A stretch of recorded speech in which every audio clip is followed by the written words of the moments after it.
வயலோ வயலோ வயலோ செழிக்க வாழ்வு தந்தானே, வயலோ வாழ்வு தந்தானே. அட பொன்னா விளையோ பூமிக்கு நல்ல விவரம் தந்தானே, உழவனின் உறவா வந்தானே.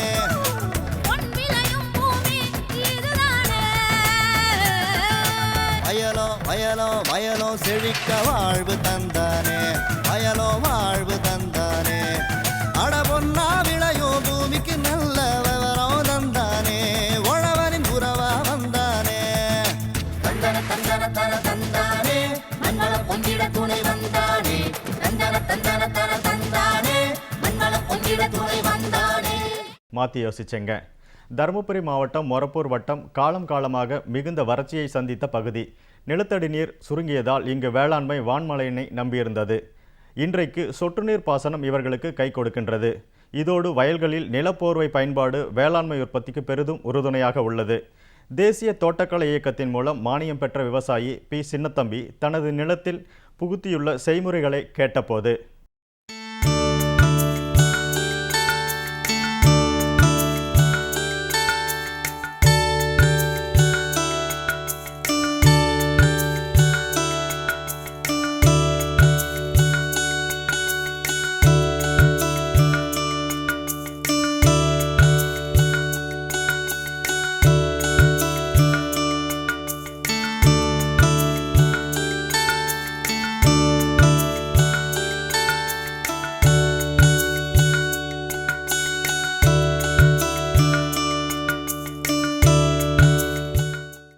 நான் வந்து தருமபுரி மாவட்டம் மொரப்பூர் ஆண்டிப்பட்டி சார்.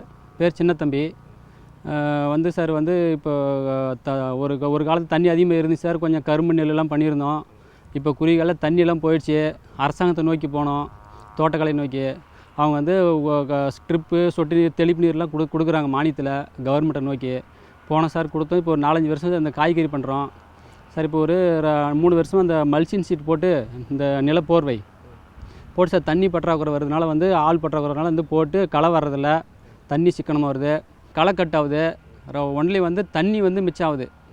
ரெண்டாவது 3 கிராப் வருது. ஒரு டைம் போட்டோம்னா 3 கிராப் வருது, ஒரு வருஷம் வந்துடுது. அதனால் விவசாயிக்கு நல்ல லாபம் சார். இது எல்லோரும் செய்யலாம். கவர்மெண்ட்டும் மானியம் கொடுக்குது.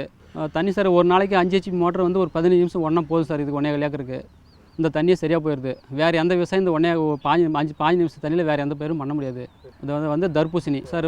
ஜூன் 14ஆம் தேதி போட்டது. அதுலேருந்து கரெக்டாக ஆகஸ்ட் 14 அறுவடாயிரும். 60 நாள் 65 நாளில் திருப்பி உடனடியாக ஏர் ஓட்டுற வேலை இல்லை. திரும்ப இதே சீட்டில் பிடிங்கி போட்டு அடுத்த பேட்ச் திரும்ப ரெடியாக நடலாம். மல்ச்சிங் சீட்டு போட்டதுனால சார் நோய் கம்மியாக வருது. ரெண்டாவது பழம் குவாலிட்டியாக வருது. ஒரே சீர அறுவடாகுது. சார் இந்த பேப்பர் போடாததுக்கு முன்னே ஏக்கருக்கு 15 டன் தான் விளைஞ்சுது. இது சார் ஒரு 30 டன் பக்கம் விளையுன்ற எதிர்பார்க்குறோம். ஆனால் 100% வரும். ரெண்டாவது பழம் தெளிவாக நல்லா இதில் இருக்கனால மார்க்கெட்டில் நல்லா விலை போகுது. இந்த மண்ணில் விளையும் போது சார் ரேட் கம்மியாக போகுது, நிறைய அழுகி போயிடுது. இந்த மல்ச்சிங்ஸ் பொருள் அழுகிறதில்ல. மார்க்கெட்டில் விலை அந்த மண்ணில் விளையிறத விட கூடுதலாக 5 ரூபா கூடுதலாக போகுது. எப்பயும் விற்கிற விலையை விட கூடுதலாக போகுது. ஒரு ஏக்கருக்கு கிட்டத்தட்ட 50,000 ரூபா கூடுதலாக வரும்.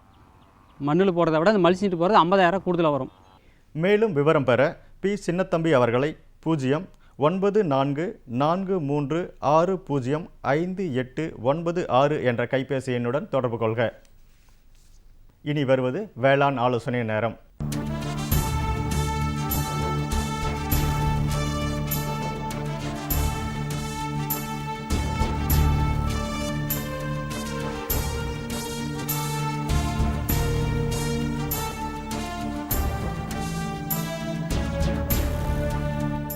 இன்றைய வேளாண் ஆலோசனை நேரத்தில் கால்நடை விரிவாக்க கல்வி மற்றும் தொழில் முனைவோர் துறையின் பேராசிரியர் பி மதியழகன் அவர்கள் நாட்டுக்கோழி குஞ்சு பொரித்தலை அதிகரித்தல் குறித்து பண்ணையாளர்களுக்கு விவரிக்கின்றார். கால்நடை வளர்க்கிற பண்ணையாளர்களுக்கெல்லாம் என்னுடைய வணக்கம். இன்றைய ஆலோசனை நேரம் பகுதியில் நாம் பார்க்க இருப்பது நாட்டுக்கோழி வளர்க்கிறதுல அதனுடைய முட்டை குஞ்சு பொரிக்கிற தன்மையை எப்படி அதிகரிக்கலாம் அப்படிங்கிற தொடர்பாக தான் நான் சில செய்திகளை உங்களோட பகிர்ந்துக்க போகிறேன். நாட்டுக்கோழி வளர்க்குறது நம்ம காலங்காலமாக செய்துக்கிட்டு இருக்கிறது தான்.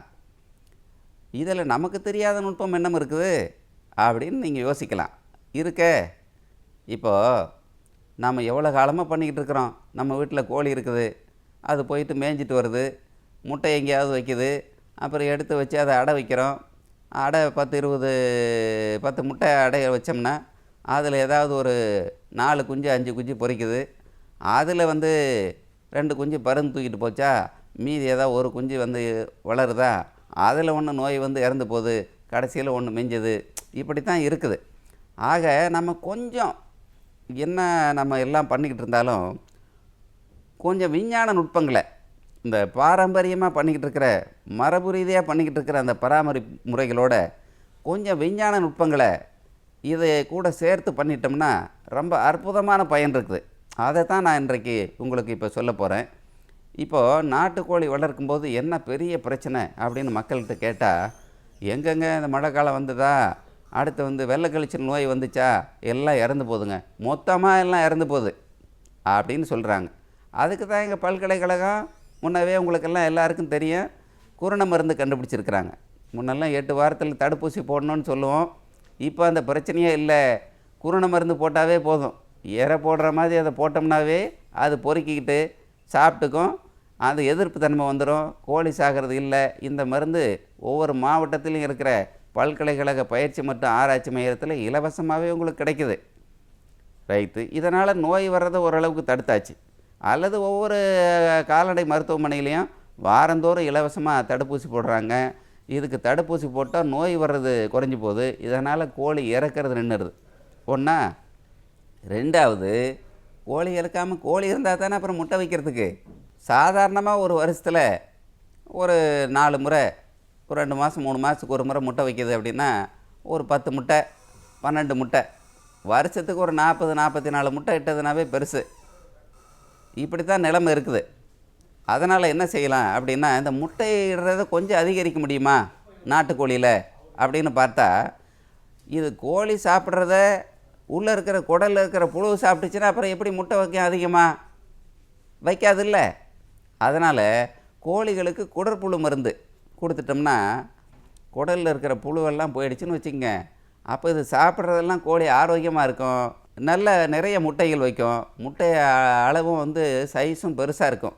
கூட அது போயிட்டு அங்கங்கே மேய்ஞ்சிட்டு வர்றதோட இந்த அரிசி குருணை அல்லது சோளம், என்ன நம்ம கழிவுகள் வீட்டில் உணவு கழிவு இருக்கோ அதை எடுத்து அதுக்கு ஒரு கைப்பிடி போட்டு விட்டால் அதை பொறுக்கி கூட சாப்பிட்டுச்சின்னு வச்சிங்களேன், இன்னும் கொஞ்சம் ஆரோக்கியமாக இருக்கும். இதில் என்ன பிரச்சனை அப்படின்னா, இப்போ பனிக்காலம், குளிர்காலம், மழைக்காலம்னா குஞ்சு பொரிக்கிற தன்மை அதிகமாக இருக்குது. வெயில் காலத்தில் அது குறைஞ்சிருக்குது. காரணம், இந்த முட்டை வெப்பத்தால் கெட்டு போகிறதுனால தான். இதை முட்டையை பாதுகாக்க வைக்கிறது. இப்போ முட்டை எண்ணிக்கை ஒரு முறையில் இந்த ஒரு அம்மாவுக்கு பார்த்திங்கன்னா ஏறத்தாழ ஒவ்வொரு முறை முட்டை இடும்போதும் 15 முட்டை, 20, 25 முட்டை கூட இட்டிருக்கு. அப்போது அத்தனை நாள் வரைக்கும் முட்டை கெடாமல் வச்சுருக்கணும். இதுக்கு என்ன செய்கிறது அப்படின்னு பார்த்தோம்னா, அதுக்கு நாங்கள் செய்த ஒரு ஆலோசனை, நீங்கள் இந்த படத்தில் பாருங்கள், ஒரு சட்டி எடுத்துக்க வேண்டியது. சட்டின்னா சாந்து சட்டி. இப்போ சிமெண்ட்டெல்லாம் கலக்கிறோம் இல்லைங்க, அந்த சட்டி. அது மண் சட்டியாக இருந்தாலும் சரி அல்லது இரும்பு சட்டியாக இருந்தாலும் அதில் மணல் போட்டு நிரப்பிக்கிட்டு அதுக்கு மேலே ஒரு இந்த பருத்தி துணி, நல்ல சுத்தமாக இருக்கிற ஒரு துணியை விரிச்சிக்கலாம். அல்லது நீங்கள் கோணிப்பை இருக்கு இல்லையா, அது சுத்தமாக இருந்ததுனா கூட நல்லா துவைச்சிட்டு அதை காய வச்சு அதை மேலே அந்த மணல் மேலே விரிச்சிட்டு முட்டையை அது மேலே வச்சு சேமித்து வைக்கணும். இந்த மணலில் வைக்கணும். மணல் போட்டு நிரப்பினோடனே அதில் தண்ணி தெளிச்சிடணும் குளிர்ச்சியாக இருக்கிறதுக்காக. அதுக்கு மேலே இந்த துணியோ அல்லது இந்த கோணிப்பை துண்டையோ விரித்து அதற்கு மேலே முட்டையை வச்சு அதன் மேலே இந்த பருத்தி துணி ஒன்று வச்சு மூடி வச்சிடணும். இதுதான் முட்டை கெடாமல் இருக்கிறதுக்கான நம்ம செய்கிற பாதுகாப்பு. இப்படி இருப்பு வச்சா முட்டை கெடாது. அடுத்து கோழி முட்டை இட்ட பிறகு அவியம் உட்காரும்போது ஒரு முட்டைகளை எடுத்து இது முட்டை ஆரோக்கியமாக இருக்கா, நல்லா இருக்கா, இல்லை கெட்டு போயிருக்கா அப்படின்னு பார்க்கணும். இதில் இன்னொன்று என்னென்னா, இந்த குஞ்சு பொரிச்ச பிறகு கூட ஒரு நுட்பம் என்னென்னா, புருடர்னு சொல்கிறது, குஞ்சு வளர்க்குறது. அந்த குஞ்சுகளை வெளியே போகாமல், வெளியே ஓட்டாமல் வீட்டுக்குள்ளாரையே அதை அடைச்சி வச்சுருக்கிற இடத்துலே ஒரு வட்டமாக ஒரு புருடர் கட்டி அதுக்குள்ளே ஒரு லைட்டை ஒரு 1.5 அடி உயரத்தில் ஒரு மின் விளக்கை போட்டு கொஞ்சம் சூடாக இருக்கிறதுக்காக ஒரு 4 வாரம் இதில் வளர்த்துட்டு அதுக்கு பிறகு நீங்கள் மேய்ச்சலுக்கு அனுப்பலாம். அப்போ அதுக்குள்ளே வளர்க்கும்போது குடிக்கிறதுக்கு தண்ணியும் தீவனமும் உள்ளே கொடுக்கணும். அடியில் ஒரு செய்தித்தாள் அது இது பரப்பிட்டு குஞ்சுகளை வளர்க்கலாம். பிறகு 8 வாரம் ஆன பிறகு வெளியே மேய்ச்சலுக்கு விட்டுடலாம். இப்படி செய்தால் நீங்கள் நிறைய முட்டைகளை குஞ்சு பொரிக்கும், அந்த குஞ்சுகளை பாதுகாப்பும் வளர்க்க முடியும், அதிக லாபம் பெற முடியும். மேலும் விவரம் பெற 04425304000 என்ற தொலைபேசி எண்ணுடன் தொடர்பு கொள்க.